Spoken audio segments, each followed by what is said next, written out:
जय गुरुदेव। जय गुरुदेव नाम प्रभु का पावन नाम। जय गुरुदेव। वंदे बोधयं नित्यं गुरु शंकर रूपिणं यथा श्रीरुक्तो हि वक्रोऽपि चंद्र सर्वत्र विद्यते। जय सुमिरत से दहो गणनायक करिवर वदन करौ अनुग्रह सोय राशि शुभ गुण सदन। मूक होय वाचालु पंगु चढ़ई गिरिवर्गन जासु कृपा सुदयाल द्रो सकल कलिमल धन। नील सरोरु श्याम तरुण अरुण बारी जनयन करौ जोर धाम सदा सिर सागर सयन। कुंद इंदु समुदे रमण करुणान जाय दीन परने करौ कृपा मर्दन मयन।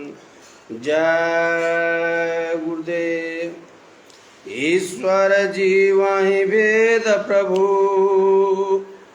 सकल कहूँ समुझाय। जाते हो चरण रति शोक मोह भ्रम जाय।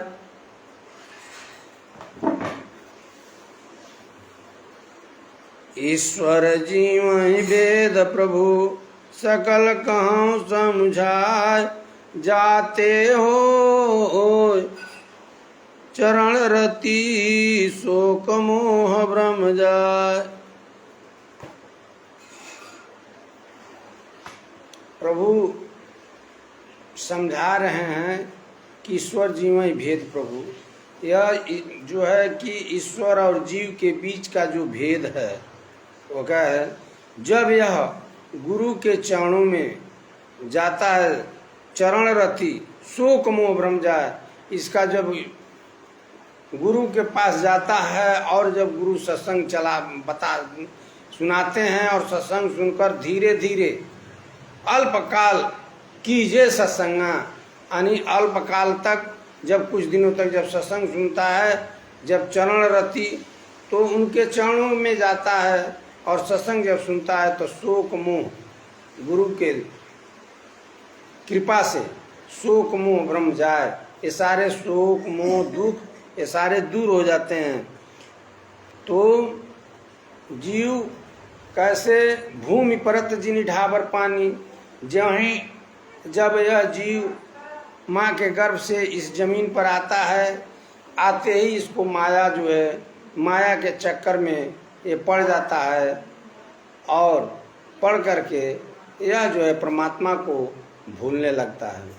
मैं और मोर तोरते माया यही बस किन्हीं जीवन काया। जो है यह हमारा है यह तुम्हारा है, यह हमारा है यह तुम्हारा है। इसी में जीव जो है फंस जाता है। यह हमारा और तुम्हारा में जीव फंस जाता है और यहाँ से कुछ लेकर जाएगा नहीं। जब यह जीव जब इस जमीन पर आता है तो जमीन पर आता है तो लोग जो है इसको सेवा सत्कार करके इसको धीरे धीरे यह बड़ा होता है। सबके साथ यही होता है। जब ये बड़ा हो जाता है तो यह जो है मैं और मोर तोड़ते माया यही बस किन्हीं जीव निकाया। इसी में ये फंस जाता है। बेटी बेटा नात रिश्तेदार धन दौलत ज़रूरत से भी ज़्यादा चक्कर में पड़ जाता है और इसमें पड़ करके ये सारे जो है अपना जो है यह परमात्मा को भूल जाता है और ये माया के चक्कर में माया का ये छाया माया का क्या है ये छाया में या संसार में ये भ्रमित हो जाता है। जब धीरे धीरे इसके सांसों की पूंजी खत्म होती है यह शरीर घड़ाम दे जमीन पर गिरता है और ये मिट्टी का ढेर बन जाता है। लोग आते हैं और बांस का जहाज कच्चे बांस काट कर लाते हैं और काट कर उसको जो है उस पर रख करके और चार लोग उठाते हैं और ले जाते हैं इसको नदी किनारे ले जा नदी किनारे ले जा करके कोई जल में दबा देता है, कोई गड्ढा खोदकर गाड़ देता है, कोई लकड़ी का ढेर बना करके इसको जलाकर समाप्त कर देता है। इसकी प्रक्रिया समाप्त हो जाती है। बाबा जी बता रहे हैं कि ऐ बच्चा, जो तुम्हारे प्रारब्ध में है, जो तुम्हारे भाग्य में है, वह तो मिलना ही मिलना है। तुम कर्म करो, अच्छा कर्म करो, बुरा करके किसी प्रकार का धन इकट्ठा मत करो। तुम मेहनत और मशक्क़त की कमाई से तुम खूब कमाओ, 1 लाख कमाओ, 10 लाख कमाओ, कोई मना नहीं करता है। लेकिन झूठ बोल करके और किसी को धोखा दे करके और किसी धोखाधड़ी से जो रुपया कमाओगे वह रुपया तुम्हारे काम नहीं आएगा, और जो है वह रुपया तुम्हें काम नहीं देगा। और वह धोखाधड़ी जो तुम दोगे, बदले का भाव जो तुम धोखाधड़ी दोगे, जो किसी का छल कपट करोगे, वह जो है तुमको भोगना पड़ेगा। ए बच्चा, यह तो तुमको भोगना ही पड़ेगा। या कोई माई का लाल इसको काट नहीं सकता है। प्रभु तो कहते हैं कि काल रूप 3 कर्म भ्राता, शुभ अरु अशुभ कर्म फल दाता। वो कहते हैं कि मैं कालों का काल महाकाल हूँ, जो तुम करोगे, जैसा करोगे वैसा ही फल हम तुमको देंगे, उसी का परिणाम तुमको भोगना पड़ेगा। तो संत और महात्मा सत्पुरुष बता रहे हैं कि यह धोखाधड़ी करने की आवश्यकता नहीं, किसी के साथ छल कपट करने की आवश्यकता नहीं। एक यह सराय है, यहाँ पर आकर हम टिके हैं, और यह अपना देश नहीं है। इस देश से हमें निकल करके वह अपने धाम को जाना ही होगा, और जो तुम्हारे प्रारब्ध में है वह तुमको मिलेगा, चाहे तुम किसी को धोखा दो या न दो। इस पर बाबा जय गुरुदेव जी महाराज ने सुनाते हुए एक कहानी सुनाए कि एक महात्मा थे, एक गांव गए, और गांव में जब गए तो लोगों ने पूछा, महात्मा जी कैसे आपका आना हुआ, आगमन हुआ? तो बाबा महात्मा ने बताया कि मैं आया हूँ, सबका लेखा जोखा हिसाब करने वाला मैं हूँ, और मैं सबका लेखा जोखा और हिसाब करूँगा। तब लोगों ने पूछा, महाराज तब कर लीजिए, आप बताइए कैसा हिसाब आपको करना है? कहे, मैं जो तुम गृहस्थी करते हो उसमें हम तुम्हारा कितना तुमको देना है और कितना तुमसे लेना है, वही हिसाब हमको करना है। कहे, महाराज तब आप बताइए हमको कितना मिलेगा? तो किसी को बताए कि तुमको 10 मन मिलेगा, किसी को बताए 30 मन मिलेगा, किसी को 40 मन, किसी को 60 मन, किसी को 80 मन महात्मा बताए। उसमें से एक व्यक्ति था, उसने पूछा हमको कितना मिलेगा? उसको कहे तुमको 12 मन मिलेगा। तो वो कहा कि अच्छा ठीक है। कहे कि देखो, जब हम खरियानी लेने आएंगे, तुमसे जब लेने आएंगे तो हम तुमसे इसी के हिसाब से लेंगे। तो जब फसल कट गई, फसल कटने के बाद महात्मा जो आए, और महात्मा आए, सभी लोगों ने जुटा और कहा, हाँ महात्मा जी, आपने जितना हमको बताया था उतना ही हमको मिला। लेकिन वह एक व्यक्ति था, उसने कहा, महात्मा जी आपने तो हमको जितना कहा था तो महात्मा जी ने कहा, हाँ तो फिर क्या हुआ, जितना कहे थे उतना तुमको मिला कि नहीं मिला? तो महात्मा जी से वो कहा कि हाँ उतना तो मिला, लेकिन हमने जो रात भर दौड़ करके जो दूसरे के खेत से जो हमने अन्न का जो फसल की बोझ लाई थी वह हमारा कहाँ गया? महात्मा जी ने कहा, है बच्चा, जो तुम रात भर ढो करके तुम ला करके अपने गले में रखता था, वह मेरे पैरों की छाला देख लो। मैं जो है जो ही तुम ला कर रखता था, मैं ले जाकर वहाँ रख देता था। मैं जहाँ से तुम उठाते थे वहीं पर हम ले जाकर रख देते थे। ऐ बच्चा, जिसके जो भाग्य में है, जिसके जो प्रारब्ध में है उतना ही मिलेगा। चाहे कोई जतन कर लो, कोई यत्न कर लो, कोई उपाय कर लो, लेकिन जितना तुम्हारे भाग्य में है उतना ही मिलेगा। ऐ बच्चा, तुम लाता था और मैं ले जाकर रखता था। बाबा जी ने बताया यह बात, बाबा जी ने सत्संग सुनाते हुए कहानी बताए। तो यह इस तरीके से माया के चक्कर में पड़ करके, और यह जीव जो है भूल जाता है कि यह देश हमारा है, यह देश हमारा नहीं है। यह इसी को अपना देश मान लेता है और इसी को अपना देश, इस मृत लोक को ही अपना देश मान लेता है और अपने देश में ही मान करके वह इसी में फंसा रहता है और वह परमात्मा से विमुख हो जाता है। और वह विमुख होने का नतीजा यह होता है कि वो 4,84 लाख जोनियों में वो फंस जाता है। चाहे एक एक जोनी का 1,000 वर्ष, किसी जोनी का 24 घंटा, किसी जोनी का 10,000 वर्ष, किसी जोनी में 1,1 लाख वर्ष, ऐसे ही वो उम्र काटता है। उम्र काटने के चक्कर काट करके फिर मानव जोनी में आता है। तो कहते हैं पुण्य पुंज बिन मिलन संता, सतसंगत संस्कृति करयंता। जब वह काटते काटते आता है तो फिर मानव जोनी में वो आता है। मानव जोनी में आकर के और फिर वो भूल जाता है। यही उसका चक्कर लगा हुआ है। जब जब वह पैदा होता है तब तब मन उसके पीछे लग जाता है और मन उसको बहका करके, यह माया का मन एजेंट है और इसको माया के चक्कर में डाल करके इसको जो है सच्चे कर्मों से, सत्कर्मों से इसको दूर कर देता है और उसी में इस 4,84 लाख जोनियों में यह चक्कर काटता है। लेकिन संत और सतगुरु बताते हैं कि जब तुम सच्चे संत और सतगुरु का तलाश कर लोगे, जब वो तुझे मिल जाएंगे और जब वो मिल जाएंगे तुमको वह जुक्ति बता देंगे। लेकिन संत वो मिलेंगे कैसे? तो भूखे को खाना खिला दे, प्यासे को पानी पिला दे, नंगे को कपड़ा पहना दे। जब ऐसा शुभ कर्म करेंगे, अच्छा कर्म करेंगे तो हमको वह संत और सतगुरु मिल जाएंगे। संत सतगुरु मिल जाएंगे जब उनकी सोहबत में जाएंगे तो हमें सत्संग सुना करके और भजन करने का रास्ता दे करके हमसे भजन करा करके 4,84 लाख जोनियों से हमें उत्तीर्ण कर देंगे। यह जो है शरीर, अब यह शरीर जो है इसलिए नहीं बना कि यहाँ पर आ करके तुम अपना जो है अपना एक अपना घर समझ लो। यहाँ पर तुमको यह शरीर जो मिला यहाँ रहने के लिए नहीं मिला कि तुम यहाँ रहोगे। यह शरीर तुमको भजन करने के लिए मिला है। यह मानव शरीर तुमको जब भी मिला भजन करने के लिए मिला। यह मानव शरीर, वह महात्मा बड़े दयालु होते हैं, दया के पूरे अंग होते हैं। जब तुम 4,84 लाख जोनियों में घूम रहे थे, चक्कर काट रहे थे, नरकों की सजा भोग रहे थे, उस समय महात्मा ने तुम्हारी चिघार की आवाज़ सुनी, अपने दिव्य कानों से सुना।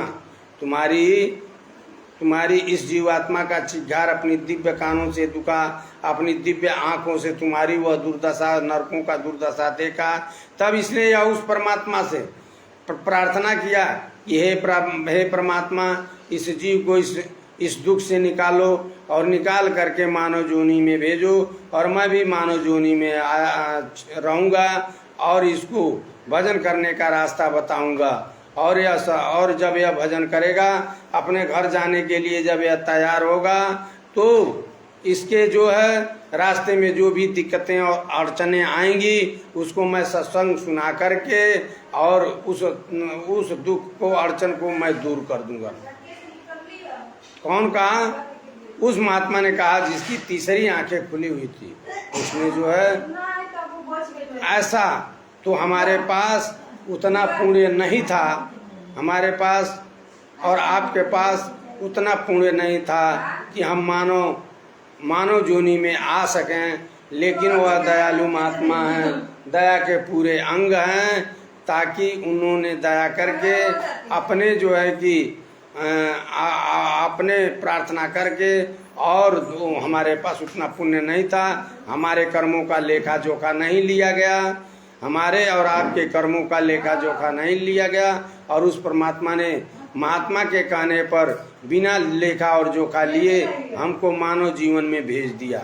हम मानव जीवन में आ गए। इसीलिए कहा जाता है कि बड़े भाग्य मानुष तन पावा, चोर दुर्लभ सद ग्रंथ निगावा। ये बड़े भाग्य से मानव शरीर मिला। इसीलिए कहा जाता है, क्यों कि इसी शरीर से उस परमात्मा को पाया जा सकता है, बाकी किसी योनि में, किसी शरीर में उस परमात्मा को पाने का कहीं रास्ता नहीं है। बाबा जय गुरुदेव जी महाराज बताते हैं कि यह मानव योनि में ही उस परमात्मा को पाने का रास्ता है। इस मानव शरीर तुमको जब मिला है तो यही मानव मंदिर है, यही राम मंदिर है, यही जिस्मानी मस्जिद है, यही गार्ड का घर है, यही गार्ड होम का जो है गार्ड का होम घर है। और इसी में बैठ करके और तुम उस परमात्मा का भजन कर लो, उस परमात्मा का इबादत कर लो, उस परमात्मा से प्रार्थना करके उस परमात्मा के साथ तुम जुट जाओ ताकि तुम अपने घर जा सको। महात्मा कहते हैं, महात्मा का बाबा जय गुरुदेव जी महाराज ने बताया, संतों के पास वह पावर होता है कि जीवों को भजन करा करके और उनकी सारी दिक्कतों को दूर करके और निज घर पहुंचा सकते हैं। उनके पास इतना पावर होता है। लेकिन कब? जब उनके आदेश का पालन करोगे तब। यदि उनके आदेश का पालन नहीं करोगे तो चाहे भजन करो या ना करो, अब भजन करो चाहे तुम भजन मत करो, यदि उनके आदेश का पालन नहीं करोगे तो भजन करते रह जाओगे, काम होने वाला नहीं है। बाबा जी ने कहा है, बच्चा तुम मेरे एक आदेश को मान लो, हम तुम्हारा काम कर देंगे, तुम मेरा काम कर दो और हम तुम्हारा काम कर देंगे।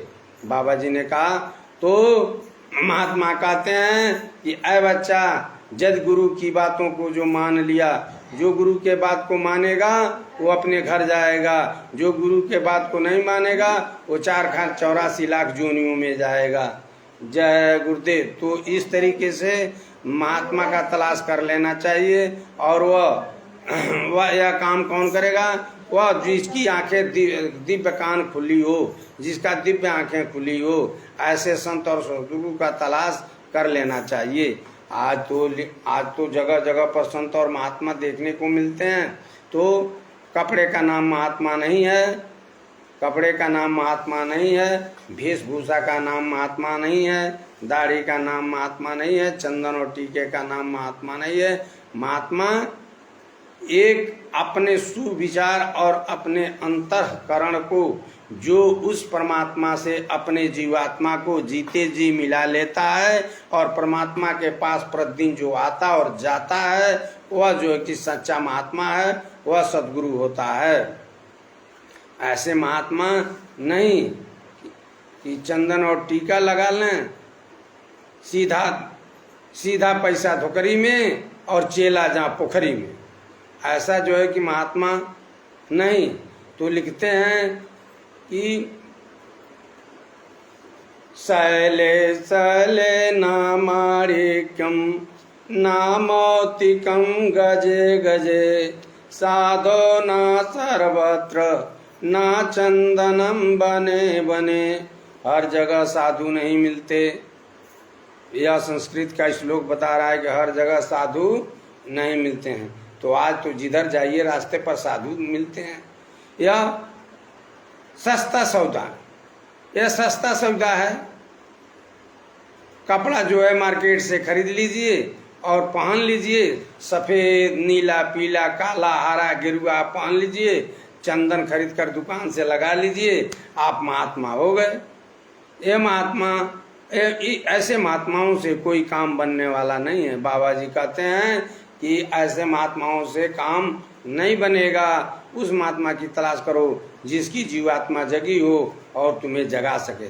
जैसे एक बुझा हुआ दीपक घर में हो, उस दीपक को, जलते हुए दीपक ही उसको जला सकता है। जब जलता हुआ दीपक हजारों दीपक को जला सकता है, और जो एक बुझा हुआ दीपक किसी दीपक को नहीं जला सकता है। एक सोया हुआ आदमी किसी को जगा सकता है? नहीं जगा सकता है। और एक जगा हुआ आदमी सबको जगा देगा। उसी तरह से जिसकी जीवात्मा जगी हो, उस परमात्मा के पास प्रतिदिन आती और जाती हो। ऐसे महात्मा, ऐसे सद्गुरु से जब मुलाकात होगा, ऐसे सद्गुरु का जब तलाश करोगे तो काम बनेगा। तो उसी को कहते हैं कि एक दुष्ट अतिशय दुख रूपा एक दुष्ट अतिशय दुख रूपा, जाब सजीव पड़ा भवकूपा। एक दुष्ट अतिशय दुख रूपा, यानी जो गलत काम करने वाला व्यक्ति है वो हमेशा दुख में ही रहता है, और वह भवकूप यानी 484 लाख जोनियों में, नरकों में वो चला जाता है। यदि महात्माओं की बात को नहीं मानेगा तो 484 लाख जोनियों में जाएगा, और उसका यह जो कीमती जीवन मिला है वह बेकार चला जाएगा। तो कहते हैं, एक रचे जग गुण बस जाके, प्रभु प्रेरित नहीं निज बलता के। जिसने प्रभु ने इसकी रचना की है और इसमें जो गुण है, गुण बस जाके, प्रभु प्रेरित नहीं निज बलता के, और वो अपने बल का, अपने पौरुष का वह ध्यान नहीं देता है। वह एक परमात्मा का ही सहारा समझता है और परमात्मा का भरोसा करके और वह भजन करता है, और भजन करके यहाँ से निकल पड़ता है। ज्ञान मान जाए कव नाही, देखत ब्रह्म रूप सब माई। परमात्मा को तर्क से नहीं जाना जा सकता है। जब परमात्मा के विषय में जब तर्क करेंगे तो वह परमात्मा कोसों कोस दूर हो जाएगा। जब अपने ज्ञान मान जाए को नाही, देखत ब्रह्म रूप सब माही। अब जब ऐसे संसार के सारे बुद्धि और ज्ञान को खत्म कर देंगे तो संसार में जितने भी जीव दिखाई देते हैं सारे वह परमात्मा के अंश दिखाई देंगे। ऐसे कहने के लिए तो सब लोग कहते हैं सब में परमात्मा है, लेकिन सब में परमात्मा है इसको कोई महसूस करता है? आज वह स्थिति चल रही है। वह एक परमात्मा, जब सब में परमात्मा है तो एक परमात्मा दूसरे परमात्मा को सताता क्यों है? एक परमात्मा दूसरे परमात्मा पर मुकदमा करके मुकदमा क्यों लड़ता है? एक परमात्मा दूसरे परमात्मा को खेत क्यों छका लेता है? यह कहने वाली बात हो गई कि परमात्मा सब में है। लेकिन गोस्वामी जी, बाबा जय गुरुदेव जी महाराज बताते हैं कि गोस्वामी जी महाराज ने जब देखा तब उन्होंने कहा, क्या कहा कि सिया राम मैं सब जग जानी, करहु प्रणाम जोरी जुग पानी। उन्होंने जब भजन और भक्ति किया, ज्ञान मान बड़ाई ममता को जब अपने से दूर किया, मान बड़ाई ममता से निकलकर जब वो बाहर हुए तो अपने आप को ईश्वर के समान हो गए। और उन्होंने जब दुनिया में देखा तो सब में वह उनको ईश्वर दिखाई देता था। किनको? जिनकी आंखें खुली हुई थी, जिनका दिव्य आंखें खुला हुआ था। ऐसे धर्म महात्मा, ऐसे महात्मा को तीसरी आंखें खुली हुई थी। उन्होंने कौन? गोस्वामी जी महाराज। तो उन्होंने देखा और कहा, आज तो जिनकी नहीं खुली है, जो ठगाई करते हैं, जो दूसरे को ठगते हैं, जो दूसरे को फंसाते हैं, वो भी कह रहा है परमात्मा सब में। अरे भाई, यह कहने वाली चीज नहीं है और यह मानने वाली चीज नहीं है, यह जानने वाली चीज है। इसको जानिए, इसको समझिए, बूझिए। परमात्मा सब में है तो एक परमात्मा दूसरे परमात्मा को क्यों सताए? एक परमात्मा दूसरे परमात्मा की भला तो करे। तैसवर अंश जीवय विनाशी, चेतन अमल सहज सुख राशि। ईश्वर का अंश सब में है और सब ईश्वर के रूप हैं। जब यह बूंद, जब भजन किया जाएगा और जब पूजा और पाठ भजन करके, जब नेक दिल हो करके जब हम भजन करेंगे तो उस समुद्र में हम समा जाएंगे, उसमें लय हो जाएंगे, तो हम एक ईश्वर का रूप हो जाएंगे। हम एक ईश्वर के अंश हैं, एक बूंद हैं। अभी एक हम बूंद हैं। जब उनका दर्शन और दीदार होगा, जब उसमें लय हो जाएंगे, तो जब जो लय हो जाता है तो ईश्वर के समान हो जाता है। ईश्वर जैसा ताकतवर हो जाता है, उसकी पास ईश्वर जैसी शक्तियां हो जाती हैं। तो इस साधना में महात्मा ऐसे बताते हैं। तो सुमिरन भजन ध्यान सुबह उठ करके 4 बजे 1 घंटा बाबा जय गुरुदेव जी महाराज ने जो नाम बताया है, और सभी लोगों को कहा जा रहा है कि जो अपने अपने गुरु के द्वारा, जो भी लोग हों, उनके गुरु ने जो भी नाम भजन का रास्ता बताया है, उस तरीके से सुमिरन भजन ध्यान सुबह उठ करके 4 बजे उठ करके सुबह में ब्रह्म बेला में उठ करके और 1 घंटा शांति पूर्वक बैठ करके सुमिरन भजन ध्यान करें। आगे ऐसी मुसीबत आ रही है, आगे ऐसा समय आ रहा है जिसमें लाशों पर लाशों का होगा नजारा, सुनते तो जाओ संदेशा हमारा। गली गली हमने पर्चे बंटवाए, गली गली हमने पर्चे बंटवाए, जगह जगह हमने जलसे रचाए। गली गली दिल में दर्द है तुम्हारा हमारे, सुनते तो जाओ संदेशा हमारा, सुनते तो जाओ प्यारे संदेशा हमारा। सभी लोग अपने अपने गुरु का जयकार बोलेंगे। तो कैसे बोलेंगे? जय गुरुदेव ही तो कहेंगे। जय गुरुदेव नाम प्रभु का गीता में सर्वप्रथम ही लिखा जा रहा है, अखंड मंडलाकारम व्याप्तम जैन चराचरम। यही कहा जा रहा है ना, यानी परमात्मा अखंड मंडलाकारम, गुरु क्या है? अखंड मंडलाकारम व्याप्तम जैन चराचरम। वह जो है चराचरम, वह एक परमात्मा अखंड मंडलाकारम गुरु। तस्मै श्री गुरुवे नमः। यानी गुरु हर धार्मिक किताबों में, वेद और पुराणों में सर्वप्रथम गुरु की ही चर्चा की गई है। जो गुरु चाहेगा वही गुरु होगा, गुरु के खिलाफ कुछ भी होने वाला नहीं है। इसलिए कबीर साहब लिखते हैं कि गुरु गोविंद दो खड़े, काको लागू पाय, बलिहारी गुरु आपनो गोविंदियो बताए। यह कबीर साहब की चौपाई है, या परमात्मा बता रहे हैं कि पहले तुम अपने गुरु का प्रणाम करो। क्यों? कि जितनी बातें बताई जा रही हैं आपको कि माया ने कैसे फंसाया। जब आप इस जमीन पर आए, भूमि परत जिन ढाबर पानी, वह पानी गंदा हो गया, वैसे आप या जीवात्मा वहाँ से साफ पाक और पवित्र आती है, इस जमीन पर आते ही वह गंदा हो जाती है। क्यों? इस माया के चक्कर में पड़ करके, माया के चक्कर में पड़ करके वह जीवात्मा गंदा हो जाती है। मैं और मोर तोड़ते माया में फंस करके वह गंदा कर लेती है अपने आप को, और उसमें फंस जाती है। लेकिन इस जीवात्मा को साफ करेगा कौन? आखिर इस जीवात्मा को साफ करेगा कौन?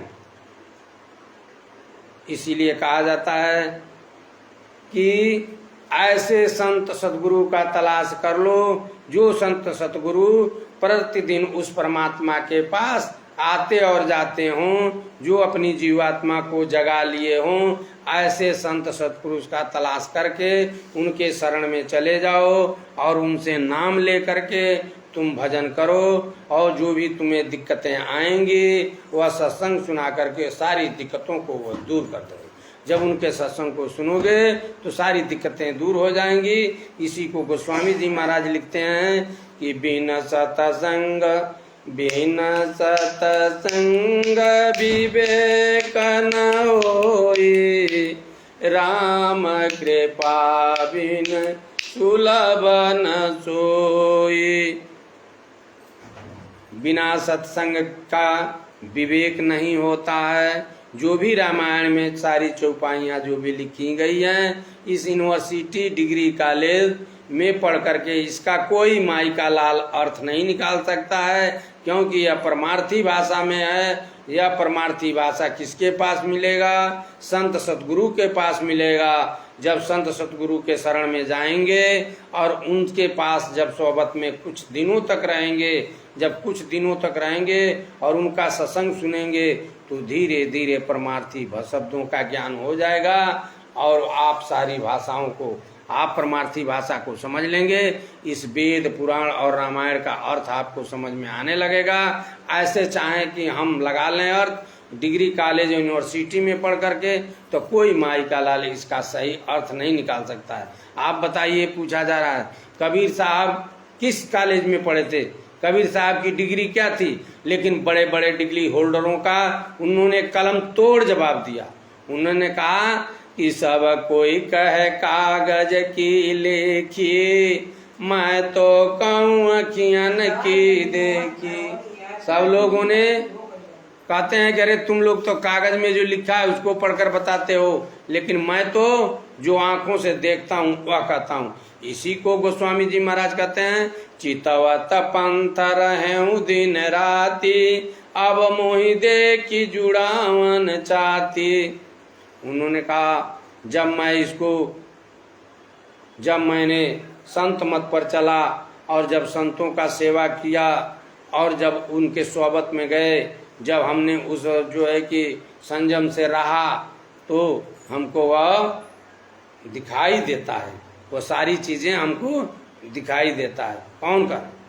गोस्वामी जी महाराज कहते हैं जिनकी तीसरी आंखें खुल गई, जिनकी दिव्य आंखें खुल गई। यही बात तो बाबा जय गुरुदेव जी महाराज बताते हैं। बाबा जय गुरुदेव जी महाराज कोई नई बात थोड़ी बताते हैं। अरे तुम नहीं मानते हो, बेहोश आदमी को होश में लाने के लिए, बेहोश आदमी को होश में लाते हैं, वही तो महात्मा है। जैसे बात बताता हूँ, पहले आदमी बेहोश होता है तब शराब पीता है। शराब पीकर कोई बेहोश नहीं होता। यदि वो होश में होता तो शराब नहीं पीता, यदि होश में होता तो गांजा नहीं पीता, यदि होश में रहेगा तो वो चरस अफीम नहीं खाएगा। बेहोश होता है तब वो शराब पीता है। पहले क्या होता है? बेहोश होता है आदमी, पहले बेहोश होता है तब वो शराब पीता है। शराब एक बहुत खराब चीज है। क्या कहते हैं कि सूर सरी जल कृत बारुणी जाना, कबहू न संत करहिते पाना। शराब कैसे बनता है? गर्म पानी को गर्म करके उसमें सामान को, सामग्री को डाल करके और उसको डिस्टिक वाटर करके, वही तो शराब बनता है। उसमें तरह तरह का भांग, धतूर, जो भी नशीले पदार्थ को उसको डाल करके और उसमें शराब बनाया जाता है। लेकिन एक गोस्वामी जी महाराज किस तरीके से लिख रहे हैं, सुरसर जलकृत बारुणी जाना, कबहू न संत करे थे। सुरसर यानी सरजू जी का पानी, गंगा जी का पानी क्यों न हो, लेकिन यदि संत जान जाएंगे इसको, इससे यदि यह बना है, तो उसको कभी पान नहीं पिएंगे, कभी उसको शराब को नहीं पिएंगे, कभी उस पानी को नहीं पिएंगे। पानी तो है जरूर, लेकिन उसको नहीं लेंगे, क्योंकि वो नशीला है।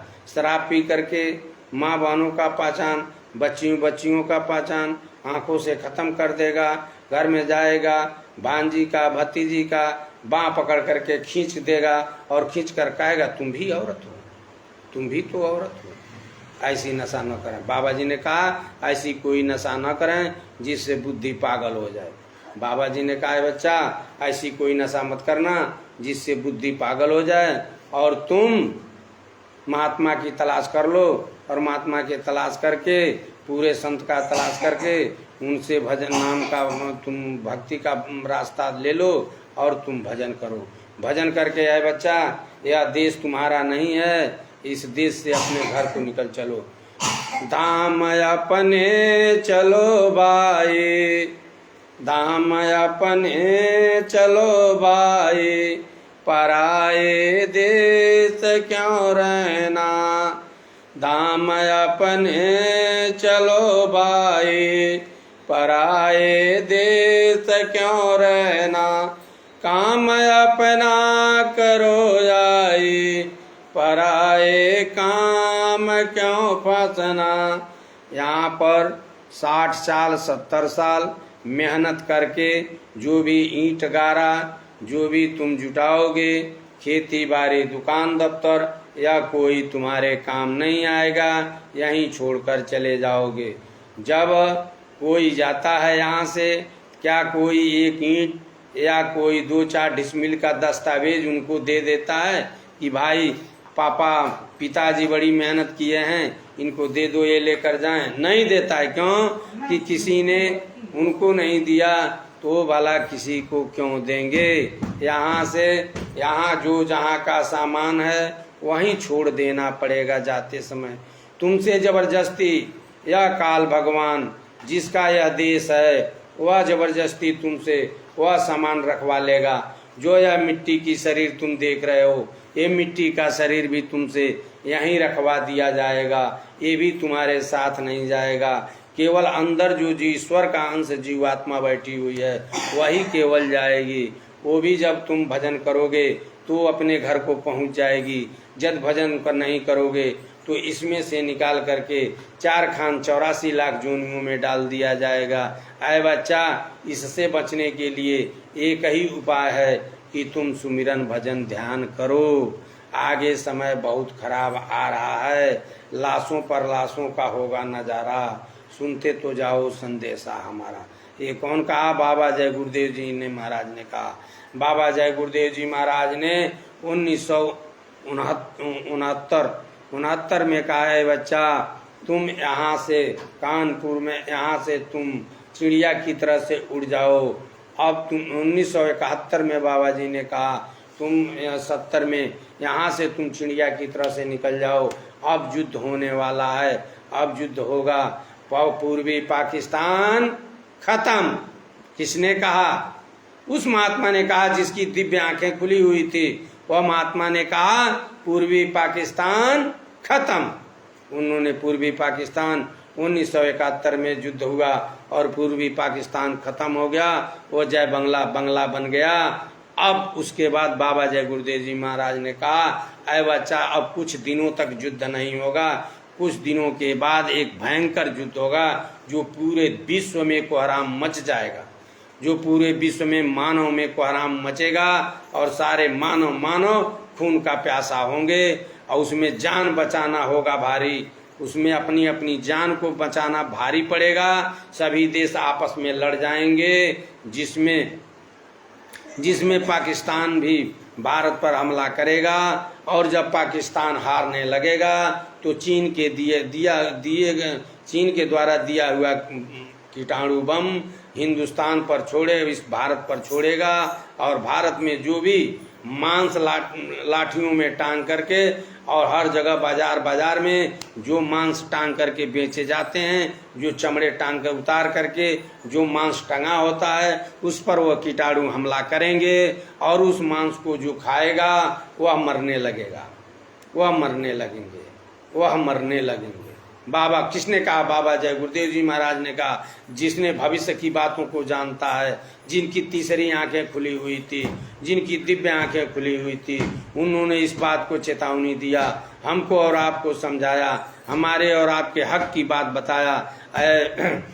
आए मेरे भाइयों और बंधुओं, ये बाबा जय गुरुदेव जी की बातों पर यकीन और विश्वास कर लीजिए, नहीं तो आगे समय खराब आ रहा है, जान नहीं बचेगा और जो है कि यह व्यर्थ में जीवन चला जाएगा। यह जीवन किसी काम में नहीं आएगा। काम में लाना है तो आप उस संत और सदगुरु के शरणों में जा करके और उनसे जो है नाम का रास्ता लेकर के, बार बार आपको बताया जा रहा है, उनसे नाम का भजन का रास्ता लेकर के नाम लेकर भजन करके अपना काम बना लीजिए। बाबा जी ने कहा कि हम आए वही देश से जहाँ तुम्हारो धाम, घर तुझको पहुँचाओना एक हमारो काम। बाबा जय गुरुदेव जी महाराज ने कहा कि हमारा एक ही काम है कि हम आए हैं उसी देश से, जो तुम्हारा देश है वो वही मेरा देश है। मैं उस देश से आया हूँ और तुमको घर ले जाने के लिए मैं आया हूँ। ऐ बच्चा मेरी बात को मान लो और जो है तुम सुमिरन भजन ध्यान कर लो और करके मेरे साथ निकल चलो। आगे से बाबा जी ने क्या कहा, जब वो कीटाणु खाएंगे और ये मरने लगेंगे। लेकिन बाबा जी ने कहा अपने आंचल को फेंक दिया, अपनी पगड़ी को उतार कर फेंक दिया, और बाबा जी ने ठोंकते हुए कहा, अरे बच्चा पहचान लो इस फकीर को। उस समय पूरब से पश्चिम की तरफ ऐसी आंधी बहेगी जिसमें हाथियां उड़ती हुई नजर आएंगी, पेड़ जंगलों के पेड़ उड़ते हुए नजर आएंगे, और यह सारे उड़ करके पाकिस्तान में चले जाएंगे और पाकिस्तान का नामो निशान मिट जाएगा, और मुट्ठी भर लोग चीन में बचेंगे। जो भारत में शुद्ध शाकाहारी होंगे वह बचेंगे, और वह जाकर के चीन का देखभाल और रक्षा और सुरक्षा करेंगे। इसी वाणी के साथ हम अपने को विराम देते हैं, और एक थोड़ा सा प्रार्थना कर लिया जाए। जय गुरुदेव। गुरुदेव तुम्हारे दर्शन को, गुरुदेव तुम्हारे दर्शन को, एक दरस भिखारी आया है। गुरुदेव तुम्हारे दर्शन को, एक दरस भिखारी आया है। दो नैन कटोरा में आंसू भर भेंट चढ़ाने आया है। दो नैन कटोरों में आंसू भर भेंट चढ़ाने आया है। तुम मुझ में बसो मैं तुझ में बसूं, पूर्ण होए अभिलाषा। मैं तुझ में बसूं, मैं तुम मुझ में बसो, मैं तुझ में बसूं, पूर्ण होए अभिलाषा। तेरी शक्ति अनंत अपार गुरु, तेरी शक्ति अनंत अपार गुरु। घट घट में आप समाया है, ने घट घट में आप समाया है। गुरुदेव तुम्हारे दर्शन को, एक दरस भिखारी आया है। तुम प्रेम रूपी समंदे, तेरी शक्ति अनंत अपार गुरु। घट घट में आप समाया है। तन में तन प्रेम रूपी समंदिर में, गुरु नाम की जनकार हो। गुरुदेव तुम्हारी झनकारों ने, गुरुदेव तुम्हारी झनकारों ने जीवन सुफल बनाया है। गुरुदेव तुम्हारे चरणों में एक दरस भिखारी आया है। नतमस्तक हूँ गुरु चरणों में, नतमस्तक हूँ गुरु चरणों में।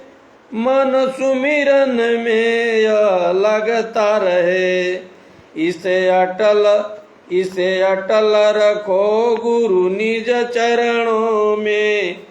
ये नीच शरण में आया है, इसे अटल रखो गुरु निज चरणों में। ये नीच शरण में आया है। गुरुदेव तुम्हारे दर्शन को, एक दरस भिखारी आया है। गुरुदेव तुम्हारे दर्शन को, एक दरस भिखारी आया है। जय गुरुदेव। तो हमारे कहने का तरीका, हमारे कहने का तात्पर्य यही है कि आप लोगों से मेरी विनती है कि सभी आप लोग शुद्ध शाकाहारी हो जाएं और शुद्ध शाकाहारी होकर अपने ऊपर आप रहम कीजिए, अपने ऊपर आप रहम कीजिए। क्योंकि जब आप मांसाहार करेंगे, गलत व्यवहार करेंगे, गलत आचरण करेंगे तो उसका खामियाजा आपको भोगना पड़ेगा। आप अपने आप को बचाने के लिए सच्चे रास्ते पर चल पड़ें, शुद्ध शाकाहारी हो जाएं। हाथ जोड़कर विनय हमारी, शाकाहारी हो जा भाई। हाथ जोड़कर विनय हमारी, शाकाहारी हो जा भाई। बाबा जी ने किसी हिंदू को नहीं कहा, किसी मुसलमान को नहीं कहा, किसी सिख और ईसाई को नहीं कहा, वो समस्त पूरे मानव जाति को, जो अपने आप को इंसान कहलाने का अधिकार रखता है, जो अपने आप को मानव कहलाने का अधिकारी रखता है, उसको बाबा जी ने ये कहा कि बाबा जी का कहना है शाकाहारी रहना है। शाकाहारी वही बनेगा जो जीवों पर दया करेगा। बाबा जी ने समस्त मानव को यह कहा कि सभी लोग शाकाहारी हो जाएं, सभी लोग अपने आप को बचा लें और बचो और बचाओ। बाबा जी का कहने का तात्पर्य रहा कि बचो और बचाओ, अपने भी बचो और दूसरे को बचाओ, किसी को मत फंसाओ। जय गुरुदेव, जय गुरुदेव। अब कल फिर इसी समय को सत्संग होगा। आप लोगों और हमारा भी बड़े अहोभाग्य है, दुर्भाग्य, बहुत अहोभाग्य मिला हुआ है यह मानव शरीर कि इस घोर कलयुग में ऐसे परम संत बाबा जय गुरुदेव जी महाराज मिले और हम लोगों को भजन करने का रास्ता बताए। और हम लोग जब भजन करने का रास्ता बताए, जब बाबा जी ने जिस इरादे से हमको और आपको भजन करने का रास्ता बताया, उस इरादे को टूटने न दें और समय से सुमिरन भजन ध्यान करें बाबा जी का। बाबा जी ने बड़े इरादा पक्का रख करके यह सोचा और समझा होगा कि इस बच्चे को, यह बच्चा आया हुआ है मेरे पास, जब मैं इसको भजन का रास्ता बताऊंगा तो ये भजन करेगा और अपने भी निकल जाएगा और लोगों को भी निकाल देगा और बचाएगा। तो बाबा जी ने नाम इसलिए नहीं दिया, बाबा जी ने तकलीफ इसलिए नहीं उठाया कि तुम नाम लेकर के और तुम सही न रहो और भजन न करो। बाबा जी ने इसलिए नहीं तकलीफ उठाया, बाबा जी ने इसलिए तकलीफ उठाया कि तुम सुमिरन भजन ध्यान करोगे और कम से कम 100 लोगों को बचाओगे। बाबा जी ने इसलिए आपको भजन करने का रास्ता दिया कि तुम भजन करके एक भजनानंदी कम से कम उस समय आपातकाल में 100 लोगों को बचाने की क्षमता रखेगा। तो कैसे बचाया जाएगा? जब हम किसी को उसके पास जा कर के और अपना छाप उसके ऊपर नहीं छोड़ेंगे, उसको शाकाहारी होने का प्रेरित नहीं करेंगे, उसको नहीं बताएंगे, तो शाकाहारी कैसे होगा और वो कैसे बचेगा? वो तो अनजान है, वो तो अनजान है, वह तो सदगुरु के विषय में जानता नहीं, वह तो उस पर लोग को अपने लोग के विषय में जानता नहीं, वह माया के वशीभूत होकर के वह अंधा हो चुका है और वह उसमें फंसा हुआ है। तो हम लोगों जो बाबा जय गुरुदेव जी महाराज के शिष्य हैं, वह बाबा जी ने कहा बच्चा जाओ मेरी बात बच्चों को बता देना और बताकर समझा करके उनको कुछ खिलाकर पिला करके तुम सत्संग में लाओ और सत्संग में ला करके उनको शुद्ध शाकाहारी बना दो ताकि वो अपने भी बचें और अपने बाल बच्चों को भी बचा लें। तो बाबा जी ने इसलिए तकलीफ उठाया। बाबा जी ने इसलिए नहीं तकलीफ उठाया कि हम बाबा जी के पास जाकर बेटा मांगे, बेटी मांगे, धन मांगे, दौलत मांगे। बाबा जी ने इसलिए नहीं तकलीफ उठाया। बाबा जी ने धन दौलत देने के लिए नहीं आए। बाबा जी तो कहते हैं कि जो तुम्हारे प्रारब्ध में है वह तुमको मिलेगा। वह तुम मांगो या ना मांगो। बाबा जय गुरुदेव जी महाराज संत और महात्माओं के पास जो जाता है उसको 4 चीज़ें महात्मा मुफ्त देते हैं, अर्थ धर्म काम और मोक्ष। ये 4 चीज़ें जब मुफ्त देते हैं तो बाबा जी ने कहा जब ये 4 चीज़ें तुझे मुफ्त मिलती है तो फिर इसके मांगने के चक्कर में क्यों पड़े हो। आए बच्चा, तुमको जो रास्ता दिया गया भजन का, तुम जा करके भजन करो और कम से कम 100 लोगों को समझा करके सही लाइन पर लाओ, ताकि वो सही हो जाएं, अपने धर्म को जाने, शुद्ध शाकाहारी रहें। मानव धर्म क्या है? शुद्ध शाकाहारी रहना। मानव धर्म ये नहीं है कि हम हिंदू हैं, या नहीं है कि हम मुसलमान हैं, या नहीं कि हम इंसान हैं। ये कोई धर्म नहीं है। धर्म तो शुद्ध शाकाहारी होना। मानव का धर्म है शुद्ध शाकाहारी होना। जो शुद्ध शाकाहारी है वह मानव है। यदि मांस खाने वाले को मानव कहेंगे तो दानव राक्षस किसको कहेंगे? यदि मांस खाने वाले को हम मानव कहेंगे तो राक्षस किसको कहेंगे? खुद आप विचार कर लीजिए। तो बाबा जय गुरुदेव जी महाराज हम सत्संगी भाई और बहनों से हाथ जोड़कर विनती करते हैं, हम निवेदन करते हैं कि जो बाबा जी ने जिस इरादे से आपको भजन का रास्ता बताया है, भजन करने का जो रास्ता आपको दिया है, जिस इरादे से बाबा जी ने दिया है, और बड़े सोच समझकर बाबा जी ने आपको नाम दिया है, उस नाम का दुरुपयोग न करें। और शाम को 1 घंटा शाम को सुमिरन भजन ध्यान करें, और सुबह ब्रह्म बेला में उठकर 4 बजे आप जो है उठ करके बैठकर सुमिरन भजन ध्यान करें, ताकि बाबा जी ने इसलिए तकलीफ उठाया कि साहब का कि विश्व में शांति किस नाम से आएगी? जय गुरुदेव। विश्व में शांति किस नाम से आएगी? जय गुरुदेव, जय गुरुदेव। गुरोर ब्रह्मा गुरोर विष्णु गुरोर्देवो महेश्वरः गुरोर साक्षात् पारब्रह्म तस्मै श्री गुरुवे नमः। जय गुरुदेव।